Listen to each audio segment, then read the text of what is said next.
नमस्कार, मैं हूं रवि अवस्थी और मेरे साथ हैं सैयद मुर्तज़ा।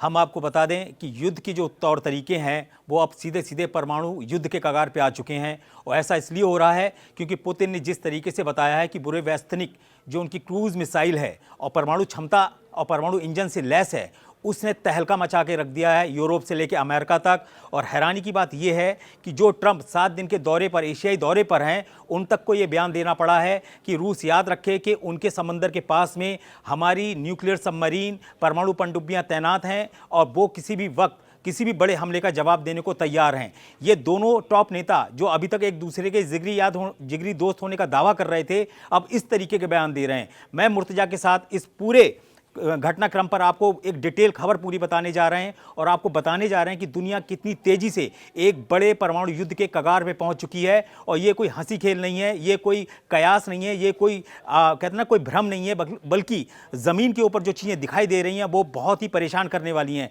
मुर्तजा, आप मुझे सबसे पहले ये बताइए कि ये जो क्रूज़ मिसाइल पुतिन ने लॉन्च की और जिसका इस तरीके से ढिंढोरा पीटा है पुतिन ने पहली बार, इसके पीछे का मकसद क्या है? देखिए, पहले तो मैं कहना चाहूँगा दर्शकों से कि आज हम रशिया के जो सुपर न्यूक्लियर वेपन्स हैं उसके बारे में बात करेंगे। और जो 6 हथियार जो हैं पुतिन ने, जिनका जिक्र पुतिन ने आज से 8 साल पहले किया था, आज हम उसके बारे में बात करेंगे और बहुत ही डिटेल में बात करेंगे। क्योंकि जिस जंग को दुनिया ने 2022 से देखा है, पुतिन ने उसके आगे की तैयारी 2018 में शुरू कर दी थी। और 1 मार्च 2018 की बात है जब पुतिन ने 6 ऐसे हथियारों का ऐलान किया था जो उसे अमेरिका से कई दशक आगे की ताकत देने वाले हैं। वो आज हम जो बुरवेस्निक है उसके ऐलान के बाद ये चीज़ फाइनल हो गई है कि पुतिन ने उन 6 हथियारों पर एक तरह से जो उनका मिशन था वो एक तरह से पूरा हो गया है। आप बुरवेस्निक की बात कर रहे हैं कि किस तरह एक मिसाइल जो है, क्रूज मिसाइल है, उसमें परमाणु इंजन लगा है, वो परमाणु वॉरहेड से लैस की जाती है। अब ये मिसाइल जो है, ये इसमें ख़ास बात यह है कि ये परमाणु इंजन यानी इसमें न्यूक्लियर रिएक्टर लगा हुआ है। और जब ये लॉन्च की जाएगी तो इसको निष्क्रिय तभी किया जाता है कि या तो इसको डायरेक्ट हिट यानी कि इसको किसी एयर डिफेंस वेपन से गिरा दिया जाए, या फिर ये मिसाइल तभी रुकेगी जब इसमें कोई फिजिकल डैमेज हो जाए, यानी कि इसका कोई पुर्जा खराब हो जाए या इसका कोई सिस्टम खराब हो जाए। अब पुतिन ने इस मिसाइल को ऐसे वक्त पे ऐलान किया है, इस मिसाइल का, जब उनका नेटो से और डोनाल्ड ट्रंप के साथ टोमाहॉक मिसाइल को लेकर जो विवाद बढ़ा और नेटो का जिस तरह से हथियार सप्लाई हो रहे हैं यूक्रेन को, उस दौरान पुतिन ने इस मिसाइल का ऐलान करके बता दिया है कि रूस किसी मामले में पीछे नहीं है। और अगर किसी बड़े युद्ध की नौबत आती है, जैसे आप परमाणु युद्ध की बात कर रहे हैं रवि, तो उसमें पुतिन जो है, रूस जो है, वो कई दशक आगे पहुंच गया है। एक चीज मैं आपको बता दूं, बुरोवेस्निक जो क्रूज मिसाइल है और परमाणु क्षमता और परमाणु इंजन से लैस है, उसमें वॉरहेड परमाणु कहते हैं ना हथियारों का लगाया जा सकता है। इसकी सबसे बड़ी खासियत ये है कि जो अभी टेस्ट हुआ 21 अक्टूबर को, जिसके बारे में पुतिन ने कल यानी कि 26 अक्टूबर को बताया है, उसकी सबसे बड़ी खासियत ये है कि ये 15 घंटे तक लगातार उड़ी। क्रूज मिसाइल 15 घंटे तक लगातार उड़ी और 14,000 किलोमीटर का उसने फासला तय करके अपने टारगेट को हिट किया। पुतिन ने जब अपने जो कहते हैं ना वहाँ की रूसी सेना के जो चीफ हैं वालेरी गेरासिमोव, उनसे पूछा क्या आप मुझे ये बता सकते हैं कि हमारी जो मिसाइल है, क्रूज मिसाइल है परमाणु क्षमता वाली, उसकी रेंज कितनी है? तो उन्होंने कहा कि सर अभी तो हमने सिर्फ 14,000 किलोमीटर का सफर तय किया है, लेकिन इसकी जो क्षमता है वो असीमित है, मतलब इसकी कोई क्षमता ही नहीं, कहाँ तक उड़ सकती है इसके बारे में कुछ नहीं पता। दूसरा, पुतिन ने बड़े मजाकिया अंदाज में पूछा कि आप हमको ये बता सकते हैं कि इस मिसाइल की जो मारने की क्षमता है वो कितने बड़े इलाके तक है? तो उन्होंने कहा कि इस पृथ्वी पर कोई भी ऐसा देश नहीं है जो इस मिसाइल की पहुंच से बाहर हो और हम अपने हर दुश्मन को मार सकते हैं। ऐसा रूस के जो चीफ हैं, जो कहते हैं सेना के चीफ हैं वालेरी गेरासिमोव, उन्होंने रॉयटर्स पे जो वीडियो आया उसमें खुल्ला पुतिन के सामने क्लेम किया है। इसीलिए हमने ये टैगलाइन ऊपर लिखी है कि पुतिन ने ट्रंप को दिखाई परमाणु मौत और 15 घंटे में अमेरिका का सर्वनाश। इसी को देखकर जो एशिया के दौरे पर ट्रंप गए हुए हैं, उनको ये कहना पड़ा कि देखिए पुतिन, आप याद रखिएगा कि आपके समुद्री इलाके में, रशिया के समुद्री इलाके में हमारी सबमरीन पहुंच चुकी हैं, और याद रखिए कि हमारी जो सबमरीन है वो भी 12 से 13,000 किलोमीटर तक की मारक क्षमता रखती हैं, यहाँ तक कि उनकी इतनी क्षमता है। तो पुतिन और ट्रंप के बीच में जो परमाणु बयानबाजी हुई है उससे पूरा यूरोप जो है वो दो हिस्सों में फट गया। उसके पीछे का कारण आपको बता दें, लंदन में भी सिर्फ 2 दिन पहले जो एक बहुत बड़ी मीटिंग हुई जिसको बोला गया कोलिशन ऑफ द विलिंग, उसमें क्या हुआ कि 20 यूरोपीय देशों ने डंके की चोट पे कहा कि हम यूक्रेन को 5000 मिसाइलें देंगे। ब्रिटेन के जो पीएम है कीर स्टारमर, उन्होंने बोला। उसके बाद फ्रांस के जो एम्यूल मैक्रो हैं, उन्होंने पेरिस से बैठकर बोला कि हम मिराज 2000 जेट देने जा रहे हैं, मिसाइलें देने जा रहे हैं। इसके अलावा स्वीडन ने उससे पहले जो डील हुई कहते हैं ना यूक्रेन की और स्वीडन की, उसमें उसने दावा किया कि हम 150 ग्रिपेन जेट यूक्रेन को देंगे। तो ये जो माहौल बनाया गया रशिया के खिलाफ, उसी को देखकर पुतिन ने इतना बड़ा जो परमाणु कदम उठाया। और आपको बता दें कि जो बुरेवेस्निक क्रूज मिसाइल है, इसका रूसी भाषा में मतलब है तूफानी पक्षी, यानी कि तूफानी परिंदा जो इतनी स्पीड से अटैक करेगा जिसको हवा भी नहीं लगेगी। हुआ क्या? अच्छा ये बताइए, चलिए ये तो परमाणु मामला हो गया, ट्रंप के लिए ये क्या मैसेज है? और ट्रंप जिस तरीके से लगातार पहले उन्होंने उनकी तेल कंपनियों पर प्रतिबंध लगाया, फिर अब वो बोल रहे हैं कि चीन के राष्ट्रपति से मैं मिलूंगा और उनसे बोलूंगा कि वो पुतिन को समझाएं। ये पूरा माजरा चल क्या रहा है? और पुतिन अब क्या बातचीत के मूड में है भी या नहीं, या वो सीधे सीधे युद्ध से फैसला निकालेंगे? देखिए, आपने कल एक लाइन एक शब्द इसके लिए बताया था, आपने नाम दिया था बुरवेस्निक को परमाणु परिंदा। हाँ। तो वाकई ये परमाणु परिंदा है और बहुत ही सटीक शब्द दिया था। और नेटो में इस मिसाइल को कहा जाता है स्काई फॉल, मतलब कि आसमान टूट पड़ेगा। और वाकई ये मिसाइल ऐसी है कि अगर से हमला किया गया तो नेटो या अमेरिका के जो टारगेट्स हैं उस पर आसमान टूट पड़ेगा। अब मैं आपको इस मिसाइल के बारे में कुछ ऐसी बातें बताता हूं जो वाकई हैरान करने वाली हैं। अब जो परमाणु जो रिएक्टर होता है उसका जो मिनिएचराइज जो वर्जन है, मतलब छोटा, जब उसको किया एक छोटा वर्जन जो है, आमतौर पे जैसे हम देखते हैं कि न्यूक्लियर सबमरीन में होता है, उसका जो साइज होता है परमाणु रिएक्टर का वो करीब 10 से 12 मीटर होता है। अब ये सोचिए कि 10 सब जो छोटा परमाणु रिएक्टर है, अगर उसका 10 से 12 मीटर का उसका आकार है, एक क्रूज मिसाइल के अंदर जिसका आकार जो है, जिसका डायमीटर जो है वो 1 मीटर से भी कम होता है, उसके अंदर इन्होंने परमाणु रिएक्टर लगा दिया है।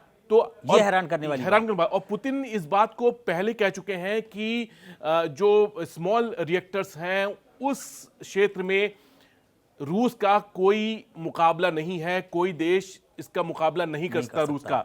और एक बात जो मेरे ख्याल से दर्शकों को भी पता चलनी चाहिए कि रूस ऐसे जो परमाणु रिएक्टर है 1970 के दशक से बना रहा है। मतलब आज से आप समझ लीजिए कि करीब 50-60 साल से पहले उस तरह के रिएक्टर जो है वो बना रहा है। अब उसने एक क्रूज मिसाइल में इंजन फिट किया है। अभी हम टोमाहॉक की हमने चर्चा सुनी कि अमेरिका से सप्लाई की जानी है यूक्रेन को, हालांकि बाद में ट्रंप ने मना कर दिया। अब सोचिए कि एक मिसाइल का जो डायमीटर है इतना करीब होगा। अब इस दायरे में इतनी आकार में अगर आप जो है न्यूक्लियर रिएक्टर लगा रहे हैं, तो सोचिए कितनी क्रिटिकल टेक्नोलॉजी जो है वो रूस ने डेवलप की हुई है। ये जो जैसे वैलेरी गेरासिमोव है, उन्होंने कहा कि इसकी रेंज जो है वो असीमित है, लेकिन उन्होंने बताया कि ये 14,000 किलोमीटर चली है 15 घंटे में। अब मैं इसका जो इसको हम अगर इसका हिसाब लगाएं तो 1 घंटे में ये 1000 किलोमीटर से कम, यानी 800-900 किलोमीटर चलिए किलोमीटर प्रति घंटे की स्पीड से चली। यानी कि ये मिसाइल जो है ये सुपरसोनिक नहीं है, ये सबसोनिक मिसाइल है। और आमतौर पे क्या होता है कि जैसे ब्रह्मोस है, ये सुपरसोनिक मिसाइल है, आवाज की 2 गुनी रफ्तार से चलती है। और जो टोमाहॉक मिसाइल है वो भी करीब 1100 किलोमीटर की उसकी रफ्तार है किलोमीटर प्रति घंटे की। अब यहाँ इस मिसाइल की रफ्तार जो है वो 800-900 किलोमीटर प्रति घंटे की है, लेकिन इसकी रेंज के साथ सबसे बड़ी बात यह है कि ये जो है जो अपना जो इसकी ट्रेजेक्ट्री होगी जो क्रूज मिसाइल की होती है, ये किसी भी एयर डिफेंस को आराम से चकमा दे पाएगी, क्योंकि बहुत ही कम ऊंचाई पे उड़ेगी। अब 2018 में जब पुतिन ने इसका ऐलान किया था इस मिसाइल का, इस टेक्नोलॉजी का, तब उन्होंने 6 हथियारों का नाम लिया था, मतलब 6 तरह के हथियार। वो आज हथियार कौन कौन से हैं? पहले उन्हें हाइपरसोनिक वेपन्स के नाम लिए, जिसको हम आज एवनगार्ड के नाम से जानते हैं, हम आज उसे जिरकॉन के नाम से जानते हैं, हम किंजल के नाम से जानते हैं। एक उसमें सरमत मिसाइल है जिसकी रेंज जो है 15,000 किलोमीटर से भी ज्यादा है। और 2 उन्होंने कहा था कि भाई न्यूक्लियर कैपेबल कंबशन जो कैपेबल जो हथियार होंगे, उसमें 2 हथियार को नाम लिया था, एक क्रूज मिसाइल और एक अंडर वाटर टॉर्पिडो जो पोसाइडन है, बुरोवेस्निक के अलावा। तो ये 2 हथियार जो है वाकई अमेरिका और रूस, या कहें कि हम नेटो और रूस के बीच में, ये दोनों हथियार बहुत ज्यादा गेम चेंजर होने जा रहे हैं, क्योंकि इन हथियारों के बाद आने के बाद जो नेटो कह रहा है, जो यूरोप कह रहा है कि हमें रूस के क्रूज मिसाइल्स या फिर ड्रोन के खिलाफ एक दीवार चाहिए, वो दीवार को ये तोड़ने जा रहे हैं हथियार। ये बड़ी इंपॉर्टेंट और बड़ी अच्छी बात बताई मुर्तजा ने। लेकिन आपको मैं दो बयान ऐसे बताता हूं जिससे आपको पता चलेगा कि पुतिन ने इतना हार्श स्टेप और इतना बड़ा कदम क्यों उठाया कि सीधे सीधे अपने उन वेपन्स को सामने लेके आ गए जिसको अभी तक रशिया छिपाता रहा है। ऐसा हुआ कि लगभग एक महीने के अंदर अंदर पहले ट्रंप ने बयान दिया कि जो रशिया है वो एक कागजी शेर है, यानी कि पुतिन जो है वो एक कागजी शेर है और वो जो बातें करते हैं वैसी उनके पास ताकत नहीं है। नेटो चीफ ने लंदन में मार्क रूटे ने क्या बोला कि इस वक्त ना पुतिन के पास पैसा है, ना सैनिक बचे हैं और वो एक तरीके से खोखली सैन्य शक्ति के बहाने अपना हारा हुआ युद्ध लड़ रहे हैं। तो कहने का मतलब है कि मार्क रूटे और ट्रंप ने एक तरीके से पुतिन को ना गला दबाने की कोशिश की और उसी का नतीजा है कि पुतिन ने आज अपनी ताकत दिखाई। और दिखाई कैसे? सिर्फ एक हफ्ते के अंदर 21 अक्टूबर को क्या हुआ, एक बहुत बड़ा परमाणु अभ्यास हुआ जिसमें यार्स जैसी आईसीबीएम जो मिसाइल थी उसको रशिया ने यूज किया। और आपको अच्छे से पता है कि जो आईसीबीएम यार्स है वो आराम से परमाणु हमला कर सकती है, उसकी रेंज बड़े आराम से अमेरिका तक उसको तबाह कर सकती है। दूसरी जो अभी लेटेस्ट इनकी क्रूज मिसाइल आई है, इसकी जो अभी मुर्तजा ने भी आपको उसकी खासियत बताई, उसकी एक खासियत और है, वो 50 से 100 मीटर की ऊंचाई तक भी उड़ सकती है। और हो सकता है, एक वॉर एक्सपर्ट ने यह तक बोला है कि जानबूझकर 14 किलोमीटर उसकी रेंज दिखाई गई है, हकीकत में वो तो 20,000 किलोमीटर तक मार कर सकती है। जो अभी वेस्ट स्टेकिन जो इनकी बुरे स्टेकिन जो मिसाइल है, क्रूज मिसाइल, उसकी खासियत यह भी है कि वो 20,000 किलोमीटर तक मार कर सकती है, ऐसा वॉर एक्सपर्ट्स का कहना है। और मॉस्को से करीब 475 किलोमीटर दूर इसके दो ऐसे अड्डे बताए गए हैं जहां पर लगभग 9 लॉन्च पैड तैयार बैठे हैं और 2018 में ही तैयारी हो गई थी, जैसे मुर्तजा ने बताया। आप इस मिसाइल की ताकत का और इसकी कहते हैं इसकी क्रिटिकल टेक्निक का इसी से अंदाजा लगा सकते हैं कि 2019 में जब इसका टेस्ट हो रहा था, फाइनल टेस्ट हो रहा था, तब इसमें एक धमाका हुआ जिसकी वजह से लगभग 5 परमाणु इंजीनियर रशिया के मारे गए थे। लेकिन इस प्रोग्राम को सस्पेंड नहीं किया पुतिन ने। पुतिन जानते थे कि जिस दिन नेटो ने, अमेरिका ने अटैक किया तो यही क्रूज मिसाइल जो उनकी है वो उनकी पूरे रशिया की नाक बचाएगी, उसकी साख को बचाएगी। और आज की स्थिति यह है कि ट्रंप को अच्छे से एहसास हो गया है कि अगर यह मिसाइल 50 या 100 मीटर की ऊंचाई से उड़ती हुई अमेरिका की तरफ बढ़ी तो सारे एयर डिफेंस जो अमेरिका के हैं या नेटो के हैं वो उसे डिटेक्ट नहीं कर पाएंगे। वो बड़े आराम से जाके अचूक निशाना लगाएगी और असीमित रेंज की वजह से क्या है कि अमेरिका इसके आराम से टारगेट में आ जाएगा। तो ये जो क्षमताएं पुतिन ने विकसित की हैं, ये बहुत पहले से ध्यान में रखा था। उसको पता था कि उसका जो आने वाले वक्त में कैसे कठोर और कैसे कहते हैं निर्दयी देशों से वास्ता पड़ेगा। और इसीलिए ट्रंप ने डंके की चोट पे कहा है कि यूरोप चाहता था कि ये वार्ताएं फेल हों, यूरोप चाहता था कि ट्रंप मुझसे लड़ाई लड़ें, कोई वार्ता ना करें। और आज स्थिति ये है कि जो ट्रंप है वो बुरी तरीके से फंस गए हैं। अब वो क्या बोल रहे हैं, अपनी नाक बचाने के लिए, अमेरिका को दिखाने के लिए, दुनिया को दिखाने के लिए अपनी सबमरीन जो परमाणु पनडुब्बियां हैं उसका ढिंडोरा अभी कुछ ही घंटे पहले उन्होंने पीटना शुरू किया है, वो भी एशिया के 7 दिन के दौरे पर, जहां वो जिनपिंग से मिलकर यह कहने को बोल रहे हैं कि आप एक बार पुतिन जी को समझाइए, वो मुझसे बात कर लें। अभी तक आपने हंगरी में जो बुदापेस्ट में एक मीटिंग होने जा रही थी उसको किसने कैंसिल किया? उसको ट्रंप ने कैंसिल किया और डंके की चोट पे किया कि मैं फिजूल की बातें नहीं करना चाहता। ट्रंप मेरा जो पुतिन जो है वो मेरा वक्त खराब करेंगे, मैं क्यों बात करूं। ये तेवर थे ट्रंप के। लेकिन जब से इस बुरेस्तिनिक जो मिसाइल है आपकी, उसने जब से लॉन्च हुआ है उसके बाद से ट्रंप की बोलती बंद है। अब वो सीधे सीधे परमाणु जंग की बातें करने लगे हैं और थोपने लगे हैं कि पुतिन चाहते ही नहीं है कि ये युद्ध रुके, वो चाहते हैं कि इसको और बड़ा युद्ध करके परमाणु जंग तक ले जाया जाए। मेरा कहने का मतलब है ये तो ट्रंप की चाल हो गई। आप मुझे बताइए, फ्रांस, ब्रिटेन, जर्मनी और स्वीडन ये क्या कर रहे हैं? ये तो आग में घी में, कहते हैं ना, आग में घी डालने का काम कर रहे हैं। जो मिराज का देना, ग्रिपेन जेट का देना, यूक्रेन को देके क्या फायदा होगा? क्या वो जीत जाएगा इससे? देखिए, अभी ज़ेलेंस्की या हम कहेंगे यूक्रेन जो है उसके रक्षा मंत्रालय ने कहा कि 2026 में अगर हमें युद्ध लड़ना है तो हमें 120 अरब डॉलर की जरूरत होगी। मतलब उसने पहले ही तय कर लिया है कि एक 2026 में, यानी कुछ महीनों बाद जो है, किस तरह से लड़ाई आगे बढ़ेगी और उसका कितना खर्चा आने वाला है हथियारों को लेकर या युद्ध के मोर्चों को लेकर। अब इस दौरान जर्मनी ने कहा है कि हम 2 अरब डॉलर की मदद करेंगे, आपको 2 अरब डॉलर के हथियार देंगे या कुछ और जरिए से जैसे मदद करेंगे। अब सबसे बड़ी बात यह है कि ये लोग पुतिन को आंक ही नहीं पा रहे हैं। पुतिन की तैयारी आप सोचिए कि अभी आपने कहा कि ये देश करेंगे क्या। मैं कह रहा हूं कि अभी हमने बात की 2018 में पुतिन ने ऐलान किया।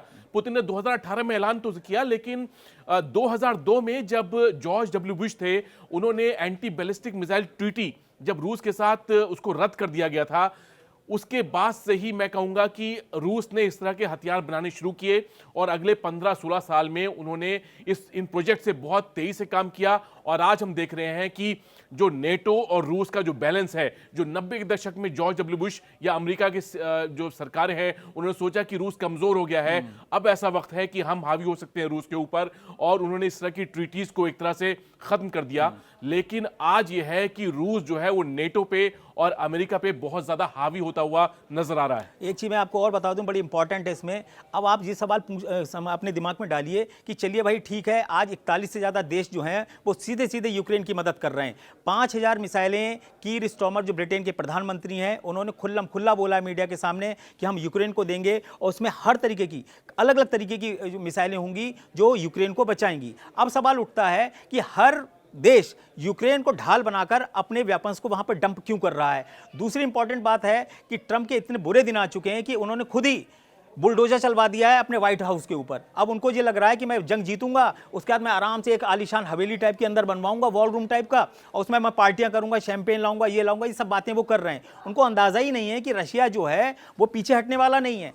आप इसी से अंदाजा लगाइए, जब 7 दिन के दौरे पर उड़े तो एयरफोर्स में एक रिपोर्टर ने उनसे पूछा कि सर ये बताइए, आप कह रहे हैं मैं जिनपिंग से बात करूंगा और पुतिन को समझाऊंगा और इस युद्ध को रुकवाऊंगा, पहले आप मुझे ये बताइए कि आपको 9 से 10 महीने यहां हो चुके हैं सत्ता संभाले हुए, राष्ट्रपति बने हुए, आप 1 इंच जमीन यूक्रेन की वापस नहीं करा पाए, और उल्टे आप अब देखिए, अब मजे की बात क्या, आप देखिए 1 इंच जमीन रशिया से छीन नहीं पाए, लेकिन क्या किया है, खुद ट्रंप ने जेलेस्की से 500 अरब डॉलर का जो सौदा किया है दुर्लभ खनिज का, उसके बहाने उन्होंने लाखों हेक्टेयर जमीन पर एक तरीके से अमेरिका का कब्जा यूक्रेन में करवा दिया है। तो अगर देखा जाए तो अमेरिका में और रूस में कोई फर्क ही नहीं, पुतिन ने भी कब्जा कर लिया और ट्रंप ने भी कब्जा कर लिया। अब यहां पे चीज क्या आ रही है, चीज ये आ रही है कि अब ट्रंप करेंगे क्या। ट्रंप के पास कोई रास्ता ही नहीं बचा है। ट्रंप से जब पूछा गया कि आप यूक्रेन का कब्जा कैसे हटवाएंगे डोनबास से, तो डोनबास पे उन्होंने क्या बोला कि मेरे पास जो रिपोर्ट आई है उसके मुताबिक यूक्रेन का जो डोनबास इलाका है उसका 78% जो है वो रशिया के कब्जे में है।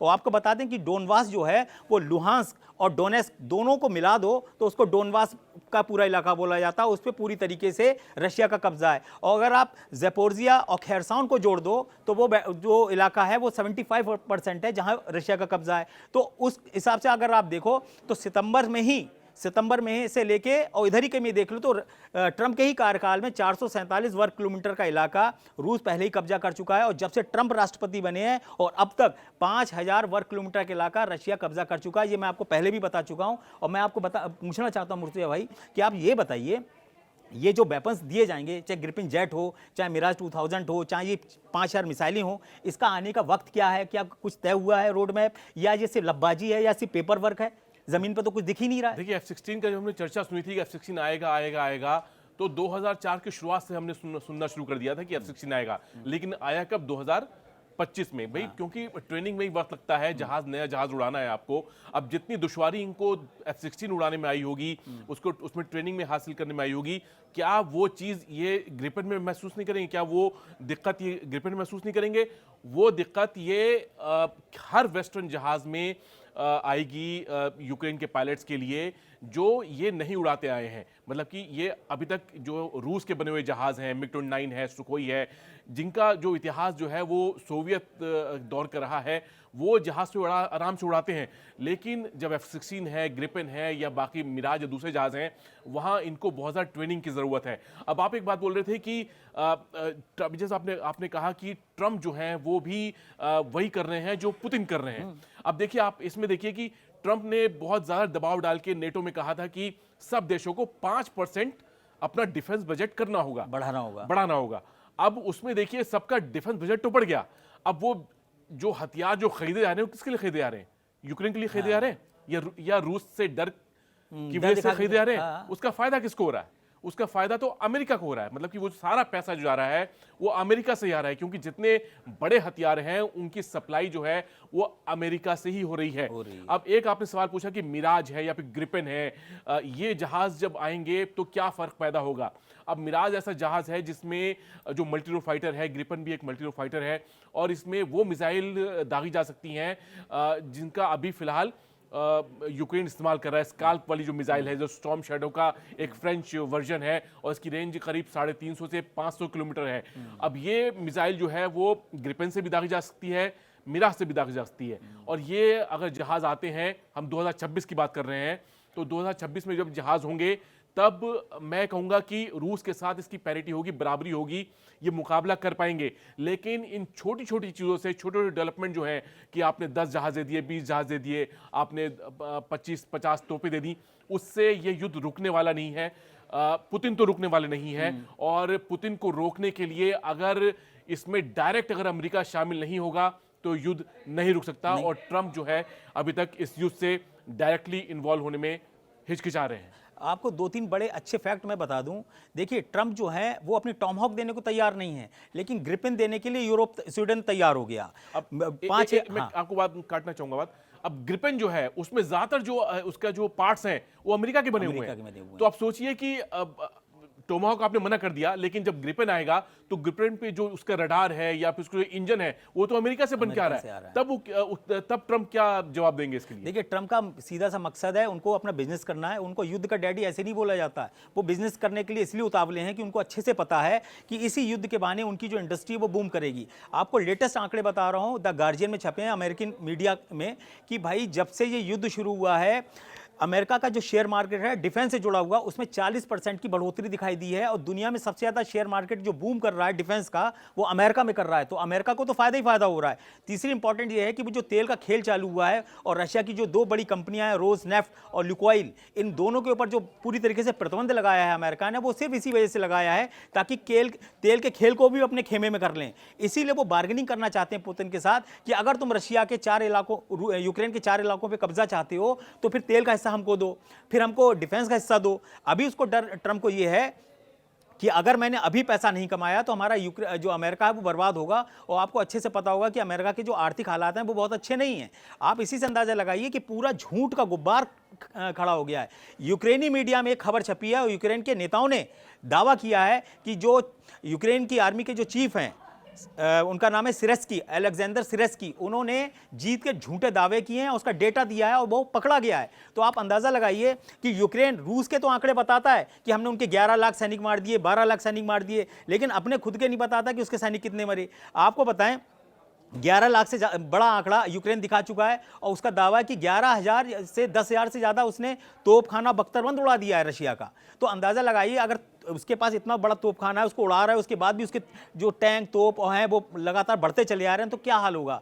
कल आपको बताएं, पुतिन के सामने जो चीफ हैं वैलेरी गैरिसोव, उन्होंने क्या दावा किया। उन्होंने पुतिन को बताया कि इस वक्त हमने पूर्वी और दक्षिणी यूक्रेन में 10,000 यूक्रेनी सैनिकों को चारों तरफ से घेर लिया है, और जिसमें टोटल कुल मिला के जो उस पूरे इलाके में है वो यूक्रेन की 31 बटालियनों को रशिया ने पूरी तरीके से, एक तरीके से सरेंडर के मूड में कर दिया है। और यही बात ट्रंप को अच्छे से पता है। उनको पता है कि अगर मैंने इनको बाहर नहीं निकाला और ये ट्रैप में आ गए तो फिर पुतिन रुकने वाले नहीं है। इसीलिए उन्होंने एक वर्ड यूज किया कि जहां भी जो युद्ध हो रहा है उसको वहीं फ्रीज कर दो, क्योंकि पुतिन को ट्रंप को अच्छे से पता है कि पुतिन एक और बड़े इलाके पर कब्जा करने वाले हैं, क्योंकि 10,000 सैनिक यूक्रेन के उनकी मुट्ठी में आ गए। और कोई भी देश ये ऐसा नहीं कर सकता कि उसके 10,000 सैनिक उसके सामने मारे जाएं और मीडिया उनकी फोटो दिखाए। कहते हैं ना, उसमें नेटो की, अमेरिका की और कहते हैं ना जेलेंस्की, सबकी भद्द पिट के रह जाएगी। अब मैं आपसे ये जानना चाहता हूं कि ये जो अब आगे वॉर होने जा रही है उसमें पुतिन बातचीत बिल्कुल भी करने को तैयार नहीं है। पुतिन का अब इरादा क्या है?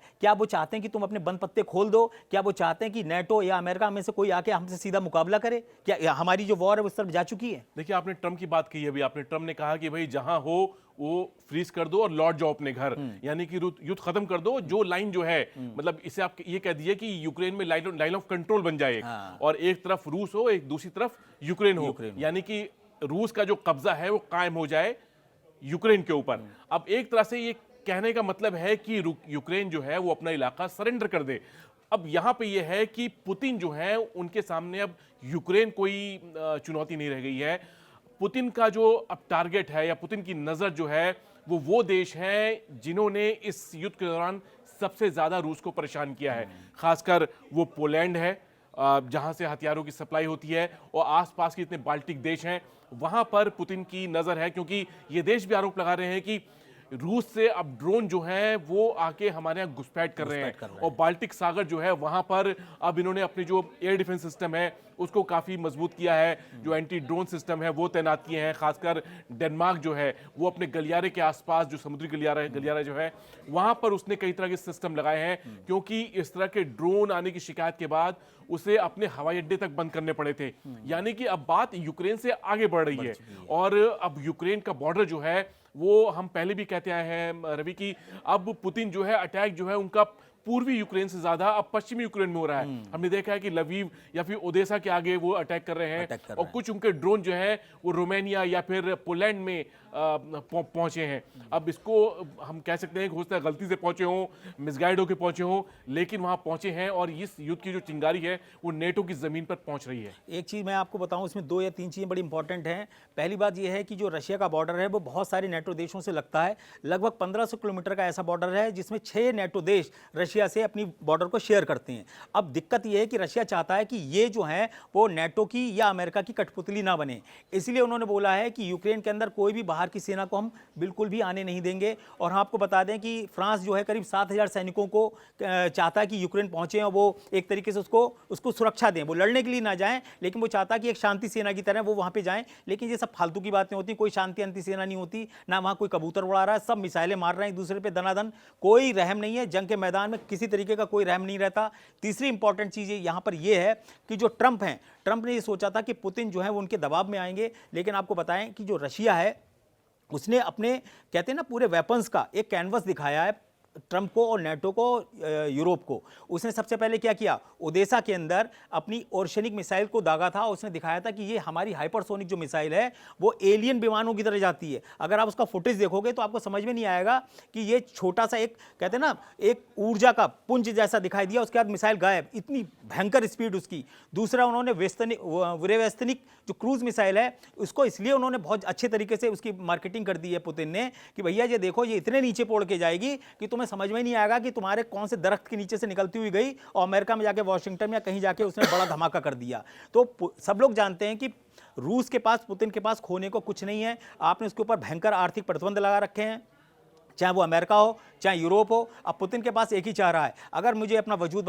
बचाना है तो मुझे जंग करनी होगी, और पुतिन वही कर रहे हैं। इसीलिए अगर आप देखोगे तो एक हफ्ते में दूसरी बार ऐसा हुआ है कि पुतिन सबके सामने आए और उन्होंने बताया कि हाँ हम इस परमाणु अभ्यास में शामिल थे, हाँ ये मिसाइल मेरे सामने दागी गई और मैं इसकी रिपोर्ट ले रहा हूँ। मेरा जो आर्मी चीफ है वो मुझे इसकी रिपोर्ट दे रहा है, वो ये भी बता रहा है कि यूक्रेन में हम कहाँ कहाँ तक पहुँच चुके हैं। और पुतिन ने बिल्कुल साफ साफ कह दिया कि हम जब तक अपने टारगेट को अचीव नहीं कर लेंगे हम पीछे नहीं हटेंगे, जो हमारे टारगेट हैं उसको आपको मानना पड़ेगा। और वो ट्रंप को एक तरीके से मजबूर कर रहे हैं। अब ट्रंप की दिक्कत यह है कि वो अब तक दावा करते आ रहे हैं कि उन्होंने 8 युद्ध रुकवा दिए, 9वां भी वो ही रुकवाएंगे। अब ट्रंप चाहते हैं कि पुतिन से ऐसा फेस सेविंग मिल जाए कि यूक्रेन का भी काम हो जाए और रशिया का भी काम हो जाए, और मेरा जो अमेरिका का जो फायदा है इस युद्ध में वो आगे तक रहे। वो दनादन नेटो देशों से डील कर रहे हैं। जैसे आपको पहले ही पता है कि वहाँ की जो डिफेंस इंडस्ट्री है वो बूम कर रही है, और जो 5% का फायदा हुआ है उसका जो बढ़ाया गया रक्षा बजट नेटो का, उसका सबसे बड़ा फायदा जो है वो अमेरिका का हो रहा है। और आपको एक बार बता दें, आंकड़ों के हिसाब से अगर परमाणु कहते हैं ताकत के हिसाब से 83% जो परमाणु हथियार हैं वो अमेरिका और रशिया के पास अकेले हैं। इसलिए आप ये मान के चलिए कि अगर दोनों देशों में से कोई भी परमाणु जंग चालू करेगा तो पूरी दुनिया का सर्वनाश हो जाएगा, कोई रोकने वाला पैदा ही नहीं हुआ है। और ये जो बताए जाते हैं ना हथियारों के आंकड़े जो मीडिया में जारी किए जाते हैं, ये हकीकत में उससे जो रियलिटी होती है उससे काफ़ी दूर होते हैं। उसमें कौन कौन सी चीज़ें चेंज कर दी गई, कितनी रेंज बढ़ा दी गई, इसका किसी को कोई अंदाज़ा नहीं है। और आपको बता दें कि बेरहम युद्ध में रशियंस बेहद माहिर हैं, और पुतिन क्योंकि उनका तो बैकग्राउंड ही एक खुफिया तरीके से रहा है तो उनको सीधी बात कभी समझ में नहीं आती। वो कहते हैं पहले उल्टी बात करो, उसके बाद मेरे पास सीधा पन्ना लेके आओ, उस पर मैं साइन करूंगा। ये उनका तरीका है। और ट्रंप जो है वो पहली बार बहुत बुरी तरीके से फंसे हैं।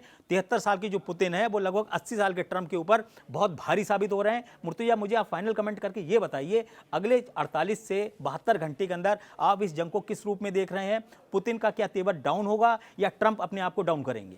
देखिए, अगले 48 या घंटे या 72 घंटे जो ही बोले, लेकिन इस वक्त यूक्रेन के हालात ऐसे हैं कि उन्हें अगले 24 घंटे में क्या होने जा रहा है वो मालूम नहीं है। क्योंकि कीव, ज़पोरिज़िया, ओदेसा, खार्किव ये ऐसे इलाके हैं जहां पर जो बिजली के जो प्लांट थे, जो सप्लाई स्टेशन थे, उस पर भयंकर हमले हो रहे हैं रूस के। और जो सर्दी आने वाली है इस युद्ध में आ वहाँ तो गया, शुरू हो चुकी है एक हाँ, तरीके से। शुरू हो चुकी है, वो बहुत ही समझिए बहुत बड़ा इम्तिहान होगा यूक्रेन का, क्योंकि हमने 2022 के बाद से युद्ध देखा है, लेकिन कहा जा रहा है कि जिस तरह के हमले अब हो रहे हैं वो पिछले 2-3 साल में नहीं हुए हैं। अब इसमें एक आंकड़ा मैं आपको बता दूं कि रूस जो है वो जेरान 2 जो उसका ड्रोन है, जो ईरान के शाही ड्रोन की कॉपी है, उसका उत्पादन जो है, उसका जो प्रोडक्शन रेट है वो 7,000 यूनिट्स पर डे है। एक दिन में रूस 7,000 शाही ड्रोन बना रहा है। अब 7,000 ड्रोन एक साथ बना रहा है, और जब भी वो हमला करता है तो 300, 400, 500 ड्रोन ऐसे इस तरह हमला करता है। तो सोचिए कि जिस ड्रोन की रेंज 2,000 किलोमीटर या उससे ज्यादा है, वो कहां तक, किस पैमाने पर जाकर तबाही मचा सकते हैं। और ये वार्निंग सिर्फ यूक्रेन के लिए नहीं है, ये वार्निंग पूरे नेटो के लिए है। आपको बता दें, हम इसको समाप्त कर रहे हैं, लेकिन जाते जाते हम आपको बता दें कि 5 घंटे के अंदर मॉस्को की तरफ 281 ड्रोन दौड़े जो यूक्रेन की तरफ से दागे गए थे, और उसको सबको न्यूट्रलाइज कर दिया है रशिया का, ऐसा क्लेम है। दूसरी इंपॉर्टेंट बात यह है कि 24 घंटे के अंदर 700 से ज़्यादा ड्रोन और छोटी मिसाइलें यूक्रेन की तरफ से रूस की तरफ दागी गई हैं, उसको भी न्यूट्रलाइज यानी कि तबाह करने का दावा रूस की तरफ से कहा गया है। तो इसका मतलब ये हुआ कि यूक्रेन फ्रस्ट्रेट है, जेलेस्की तड़प रहे हैं, ट्रंप को समझ में नहीं आ रहा है कि हम कहां से कैसे इस हवाई हमलों को बचाएं। कुल मिला के स्थिति यह है कि अगले 48 से 72 घंटे के अंदर कुछ ना कुछ बड़ा धमाका जरूर होगा, और निश्चित रूप से पुतिन जरा भी पीछे हटने वाले नहीं हैं। तब तक के लिए हमें दीजिए आज्ञा, हम आपको नए अपडेट के साथ फिर कुछ ना कुछ एक बड़ी खबर जरूर बताएंगे।